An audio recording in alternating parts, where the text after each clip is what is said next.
महाराष्ट्राच्या राजकारणाचा, समाजकारणाचा जेव्हा केव्हा इतिहास लिहिला जाईल तेव्हा एका आंदोलनाची नोंद नक्कीच केली जाईल. ते म्हणजे मनोज जरांगेंचं आंदोलन. मनोज जरांगेंचं गाव खेड्यांमध्ये रुजलेलं मराठा आरक्षण आंदोलन आज मुंबईत धडकलं. काल पुणे कल्याण केल्यानंतर आज मुख्यमंत्री एकनाथ शिंदे यांचा बालेकिल्ला असलेल्या ठाण्यात पोहोचलं. एकीकडे मनोज जरांगे यांचा मुख्यमंत्री एकनाथ शिंदेंसाठी सॉफ्ट कॉर्नर सातत्यानं दिसत आलाय, पण तिथेच दुसरीकडे त्यांच्या आज झालेल्या सभा सीएमलाच दिलेल्या आश्वासनासाठी वेठीस धरायला पुरेशा आहेत. त्यामुळे सीएमच्या ठाण्यात मनोज जरांगेचं झालेलं भव्य स्वागत, तिथे जेसीबीनं झालेली पुष्पवृष्टी, तसेच तिथे लागलेले मोठमोठाले होर्डिंग आणि बॅनर आणि सभा हे जरांगेचं फक्त समर्थन म्हणायचं की सरकारला आणि तात्पर्यानं सीएमला दिलेली चॅलेंज, याचीही चर्चा होतीच. मात्र त्यापेक्षा जास्त चर्चा सुरू झाली ती जरांगेंच्या आजच्या वक्तव्यांची. जरांगेंच्या मागणीनंतर मराठा विरुद्ध ओबीसी असा संघर्ष निर्माण झाला होताच. त्याचाच पुढचा अंक छगन भुजबळ विरुद्ध मनोज जरांगे असा पाहायला मिळत आहे. दोन्ही नेत्यांमध्ये गेल्या महिन्याभरापासून शाब्दिक चकमकी सुरू होत्याच. त्यातच ओबीसी आरक्षण बचाव मेळाव्यात भुजबळांनी जे भाषण केलं त्यानंतर दोन्ही नेत्यांमधल्या संघर्षानं नवं टोक गाठलं. भुजबळांच्या डाव्यांना मनोज जरांगेंनी आपल्याच स्टाईलनं आधी कल्याणमध्ये आणि आता मुख्यमंत्र्यांच्या ठाण्यातूनही उत्तर दिलंय. पाहूयात. मराठ्यांना आरक्षण देऊ शकतात मुख्यमंत्री, तर त्यांनी जर दिलं तर मराठी त्यांना डोक्यावर घेऊन नसतील. आणि मराठ्यांना ती आशा लागली, जर तुम्ही 24 डिसेंबरच्या आत दिलं नाही तर 25 डिसेंबरच्या नंतर मराठा समाजाची महाराष्ट्रातल्या बैठक घेऊन मराठ्यांना विश्वासात घेऊन आंदोलन काय करायचे हे मराठ्यांना मात्र त्यानंतर सांगण्यात येईल. कारण मराठ्यांनी बी ही दक्षता घ्यावी आणि सरकारनं पण, कारण त्यानंतरचं आंदोलन मग तुम्हाला झेपायचं नाही. काही तर म्हणतात मला वाचताच येत नाही ते म्हातारं, ते म्हणतात आणखीन अभ्यास करायला लागत आरक्षणाचा. अभ्यास असो नाही तर नसो, मराठ्यांचं लेकरू म्हणून लढलो ना आरक्षण आणलं का नाही हे महत्वाचं आहे. मराठ्यांनी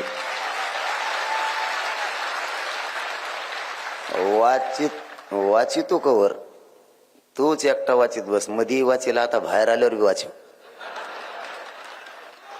आम्हाला वाचायचं नाही, आमचं बरोबर चालू आहे असं आम्हाला वाटतं. मनोज जरांगे हे एकीकडे भुजबळांना म्हातारा म्हणून संबोधित करत असून सतत त्यांच्या जेलवारीची आठवण करून देत असतात. ते त्यांनी आज मुंबईतही केले. तर दुसरीकडे भुजबळांनीही जरांगेच्या शिक्षणापासून तर त्यांच्या सासूरवाडीपर्यंत भाष्य केलंय. त्याला परत आज जरांगेंनी उत्तर दिलं. मनोज जरांगेंच्या त्याच उत्तरावर होता आपला आजचा दुसरा प्रश्न. तो पाहण्यासाठी जाऊया आपल्या पोल सेंटरला. आजचा आपला दुसरा प्रश्न होता, छगन भुजबळांनी पातळी सोडली, मनोज जरांगेंच्या आरोपात तथ्य वाटतं का? तुम्हाला सांगायचं होतं होय किंवा नाही. याच प्रश्नावर महाराष्ट्राचा कौल आणि प्रतिक्रिया पाहायच्या आहेतच. मात्र त्याआधी एक रिपोर्ट पाहूयात. 31 ऑगस्टला मनोज जरांगेच्या आंदोलनस्थळी पोलिसांचा लाठीचार्ज झाला आणि चित्र बदललं. बघता बघता त्याच आंदोलनाचं रूपांतर चळवळीत झालं आणि त्याच चळवळीनं अवघा महाराष्ट्र वेढला. मात्र या सगळ्यांच्या केंद्रस्थानी होतं एकच नाव, मनोज जरांगे पाटील. पाहूयात त्यांच्या याच प्रवासाचा आढावा घेणारा एक स्पेशल रिपोर्ट. आरक्षण मिळवून दिल्याशिवाय हा तुमचा मुलगा एक इंचही मागं सरकारणार नाही. सरकार आरक्षण कसं देत नाही ते मराठे बघतील, काळजी करू नका. माझी एक तांत्रिक यात्रा निघणार नसता, मराठ्यांच्या आरक्षणाची विजय यात्रा निघणार. मनोज रावसाहेब जरांगे पाटील मराठा तरुणांच्या गळ्यातलं ताईत, मराठा आरक्षण लढ्याचा पोस्टर बॉय. ही प्रसिद्धी, ही गर्दी, हा प्रतिसाद जे मिळवण्यासाठी एखाद्या नेत्याचं आयुष्य खर्ची जातं, तीच प्रसिद्धी, तीच गर्दी, तोच प्रतिसाद मनोज जरांगेंना अवघ्या 80 दिवसांमध्ये मिळालाय.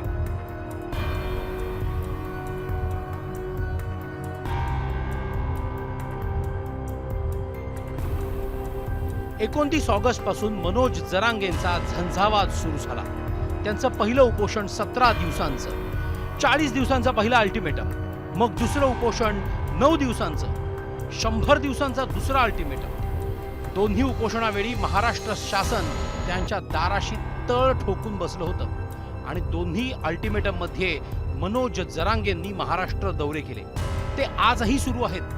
दिवसाला 3-3 सभा घेतल्या. जालन्याच्या अंतरवालीपासून मुंबईच्या वेशीपर्यंत, विदर्भातल्या गावांपासून पश्चिम महाराष्ट्रातील शहरांमध्ये, कोणत्याही चौकात, कोणत्याही गावात, कोणत्याही जिल्ह्यात हा माणूस उभा राहिला तर शेकडोंची गर्दी जमू लागली. जेसीबीतून फुलांची उधळण सुरू झाली. संवादाची लकब, टोकदार भूमिका आणि आंदोलनातील पारदर्शकतेमुळे ग्रामीण भागातील मराठा तरुण त्यांच्याकडे आशेनं पाहू लागलाय. आणि मजरूह सुलतानपुरी यांच्या ओळीप्रमाणे लोक साथ आते गए और कारवा बनता गया, असंच जरांगेंच्या बाबत घडलं. मराठा समाजातले जे खालचे स्तर आहेत, कष्ट करणारा मराठा जो आहे तो आईत खाऊ मराठ्यांच्या विरुद्ध इथे बंड करून उठला. म्हणून त्यांच्या स्वभावातून बघा, बाकीच्या पुढाऱ्यांचे जसे स्वभाव होतात त्याच्यात मंडपावर, लाईटिंगवर, गाण्यावर आणि तरी गर्दी येईल का नाही याची शंका नसताना असल्यामुळे कोणीच तरी गाणी ठेवणार, तमाशातले नृत्य ठेवणार, असं चाललेलं असताना इथं फक्त मनोज जरांगे येतो आणि भाषण करतो, पुढे जातो आणि तरी तो समाज आनंदानं त्याला पाठिंबा देतो. खरं तर 29 ऑगस्टला जेव्हा उपोषण सुरू झालं तेव्हा त्यांची फार चर्चा नव्हती. 31 ऑगस्टला आंदोलनात जरांगेंच्या कार्यकर्त्यांवर पोलिसांनी लाठीमार केला. अनेक कार्यकर्ते जखमी झाले. जरांगेंचं आंदोलन राजकीय पटलावर आलं आणि राज्यव्यापी दौऱ्यामुळे गावागावात पोहोचलं. अनुभवाच्या आधारे जे चाललेलं आहे त्याच्यामध्ये आज मनोज जरांगे हे प्राथमिकपेक्षा पुढे गेलेले माध्यमिकमध्ये. पण जसं पुढे जाते तसं हा संघर्ष तीव्र होत जाईल. तेव्हा मराठा ओबीसी संघर्ष होऊ पण द्यायचा नाही आणि गरीब मराठ्यांना, श्रीमंत मराठ्यांना टाळून फायदा कसा करायचा या त्यांच्या ज्ञानाची, त्यांच्या सचोटीची, त्यांच्या शिलाची, चारित्र्याची सगळी कसोटी आली. ही प्रसिद्धी आणि गर्दीतून होणारी आरक्षणाची मागणी ओबीसींना मात्र मान्य नव्हती. त्यामुळे ओबीसी समाज आक्रमक झालाय. मंत्री छगन भुजबळांच्या नेतृत्वात सर्वपक्षीय नेते एकवटले. ओबीसी विरुद्ध मराठा असा संघर्ष निर्माण झाला. हे बसले उपोषणाला, अमुक तारखेपर्यंत काम झालं पाहिजे, पाणी पिणार नाही. मग आले महाराज. आता मी महाराजांचं नाकारू शकत नाही म्हणून पाणी पितो. हे आमचे सगळे मंत्री सुद्धा निश्चितपणे त्यांच्या कमराला शेक द्यावा लागला असेल, एवढे वाकले होते की उठा उठा उठा. अरे काय रे. आणि न्यायमूर्ती त्यांना म्हणतात, सर सर याला, अरे हा 5वी शिकला का नाही माहिती नाही त्याला. न्यायमूर्ती काय रे. राज्यातला एक ज्येष्ठ नेता विरुद्ध जरांगे असा उघड संघर्ष सुरू झाला. त्याचा शेवट कसा होईल हे काळच ठरवेल. मात्र आंदोलनातून नेते उदयास येतात हा समुद्र मंथनासारखा नियम अवघ्या जगानं पाहिलाय. आपल्या देशातही जयप्रकाश नारायण यांच्या आंदोलनापासून अण्णा हजारेंच्या आंदोलनापर्यंत, त्यातून निघालेले लालू प्रसाद यादव, शरद यादवांपासून तर अरविंद केजरीवालांपर्यंत अशा नेत्यांचा उदय झाला. आणि आता मराठा आरक्षण आंदोलनातून मनोज जरांगे नावाचा नेता उदयास आलाय. आता हेच मनोज जरांगे मतांच्या राजकारणात दिसणार का, निवडणूक लढवणार का, हे लवकरच कळेल. 0 आवर ABP माझा. मनोज जरांगेंच्या पाठीशी मराठा तरुणाचा उत्साह दिवस रात्र पाहायला मिळतोय. त्यामुळेच त्यांच्या सभांना गर्दीही होते आणि उशीरही. मनोज जरांगेंची दिवसातली 3री किंवा 4थी सभा कायम रात्री उशिराच होताना दिसते. अगदी पहाटे 4 वाजता ही सभा झालीये. जसं की धाराशिव, सातारा, कल्याण मधल्या सभा. सामान्यतः सभांची परवानगी 10 वाजेपर्यंत असते. सरकारने काही काळ तर ह्या रात्रीच्या सभांकडे कानाडोळा केला. पण आता तर हे रोजचेच झाले आणि आता उशिरा होणाऱ्या या सभांवर सरकारनं कारवाईला सुरुवात केली आहे. आधी धाराशिवमध्ये आणि त्यानंतर साताऱ्यातही सभांच्या आयोजकांवर गुन्हे दाखल करण्यात आले आहेत. असं असलं तरी जरांगेच्या सभांचा धडाका मात्र सुरूच आहे. अशाच एका सभास्थळी जरांगेंनी जालन्यातील अंतरवाली सराटीत झालेल्या लाठीचार्जचे आदेश गृहमंत्री फडणवीसांनी दिले नव्हते तर मग कोणी दिले होते हे शोधलं पाहिजे अशी मागणी केली आहे. जेव्हा लाठीचार्ज झाला तेव्हा जालना पोलीस अधीक्षक होते तुषार दोशी. नंतर काही काळ त्यांनी रजेवर पाठवण्यात आलं होतं. आता त्यांना पुण्यात राज्य गुन्हे अन्वेषण विभागाच्या अधीक्षकपदी नियुक्त केलंय. यावर मात्र जरांगे आणि भुजबळ या दोघांनीही पोस्टिंग म्हणजे बक्षीस असल्याचे सांगत कधी नव्हे ते एकमत प्रदर्शित केलंय. तुषार दोशी यांना निष्पाप जनतेवर लाठीचार्ज केल्याचं बक्षीस मिळाल्याचं वक्तव्य जरांगेंनी केलंय. तर दगडफेक होत असतानाही संयम ठेवला म्हणून तुषार दोशी यांना बक्षीस मिळाल्याचं मंत्री छगन भुजबळ म्हणालेत. दरम्यान भुजबळांच्या जालन्यातल्या भाषणानंतर रोहित पवार आणि भुजबळांमध्ये चांगलीच जुंपली आहे. भुजबळांना भाजपकडून स्क्रिप्ट येत असल्याची टीका रोहित पवारांनी केली होती. त्याला भुजबळांनी प्रत्युत्तर दिलंय. माझी स्क्रिप्ट ही शाहू फुले आंबेडकरांची आहे असं भुजबळ म्हणाले.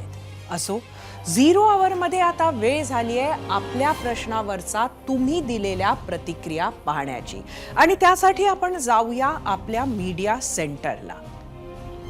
आजचा आपला दुसरा प्रश्न होता, छगन भुजबळांनी पातळी सोडली, मनोज जरांगेंच्या आरोपात तथ्य वाटतं का?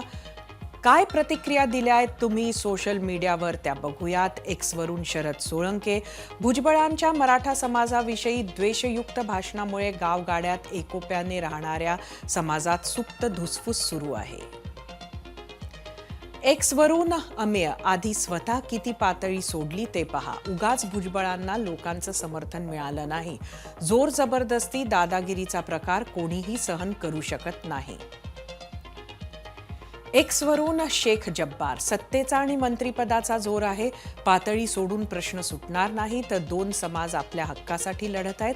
मंत्री म्हणून तोडगा काढला पाहिजे. एक्सवरून मारुती बोने, भुजबळांनी अजून तरी पातळी सोडलेली नाही. ते जे बोलतात ते बरोबरच बोलतात. इंस्टाग्रामवरून चक्रधर ढाके, जरांगे अजिबात अभ्यासू व्यक्ती नाही. त्यांना जशी माहिती मिळते तसे ते बोलतात.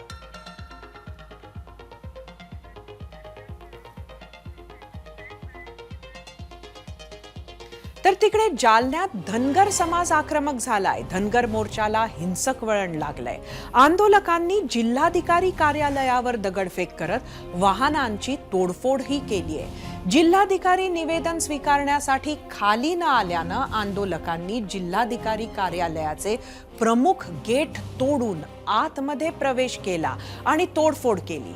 दरम्यान धनगर समाजाच्या आक्रमक आंदोलनानंतर जिल्हाधिकारी कार्यालयासमोर पोलीस बंदोबस्त वाढवण्यात आलाय. आता वेळ झालीये आजच्या पोल रिझल्ट पाहण्याची. त्यासाठी जाऊयात आपल्या पोल सेंटरला. आजचा आपला प्रश्न होता, छगन भुजबळांनी पातळी सोडली, मनोज जरांगेंच्या आरोपात तथ्य वाटतं का? यूट्यूबवर एकूण 25,000 मतं आलेली आहेत. 74% लोकांनी होय म्हटलंय, 26% लोकांनी नाही. इंस्टाग्रामवर 3,500 मतं. 75% लोकांनी होय म्हटलंय, 25% नाही. फेसबुकवर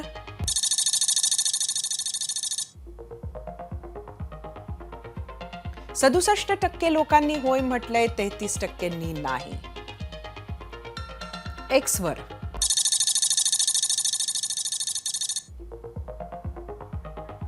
55% लोकांनी होय म्हटलंय, 45%नी नाही.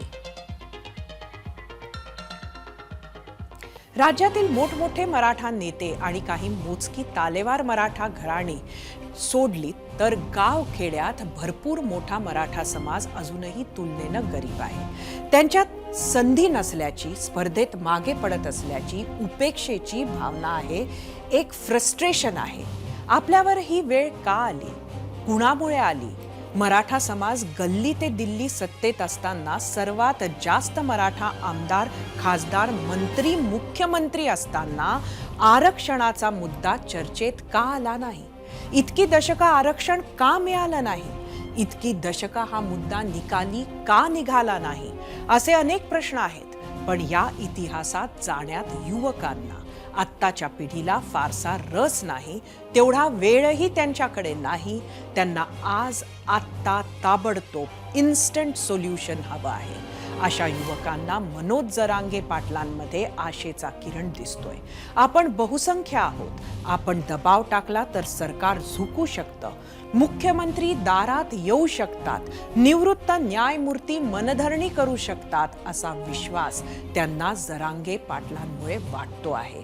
त्यामुळे जरांगेंच्या स्वागताला कोपऱ्या कोपऱ्यावर जमलेली मंडळी सुद्धा जरांगेंच्या स्टाईलनं, त्यांच्या कॉन्फिडन्सनं, त्यांचा जरबेनं बोलतात. सरकारला ते ज्या पद्धतीनं इशारा देतात ते आपण सर्व बघतोय. आता तर राज्यातील 2 मोठे समाज सरळ सरळ एकमेकांविरोधात उभे ठाकल्याचं चित्र आहे. यातला राजकीय अभिनिवेश बाजूला ठेवून कायदेशीर बाजू समजून घेऊन काम करणं, समाजातील शांत वातावरण ढवळून निघणार नाही याची काळजी घेणं अत्यंत गरजेचं आहे. कारण टोकदार बोलून आणि आरोपांचे बाण सोडून सामाजिक शांतता जखमी करण्यापेक्षा मौनाचा आवाज हाच खरा परिणामकारक आणि चिरकाळ टिकणारा असतो, हे कुणी विसरायला नको. पण यातच वर्तमानातील आणि भविष्यातीलही लेकरांचं भलं आहे. एबीपी माझा, उघडा डोळे बघा नीट.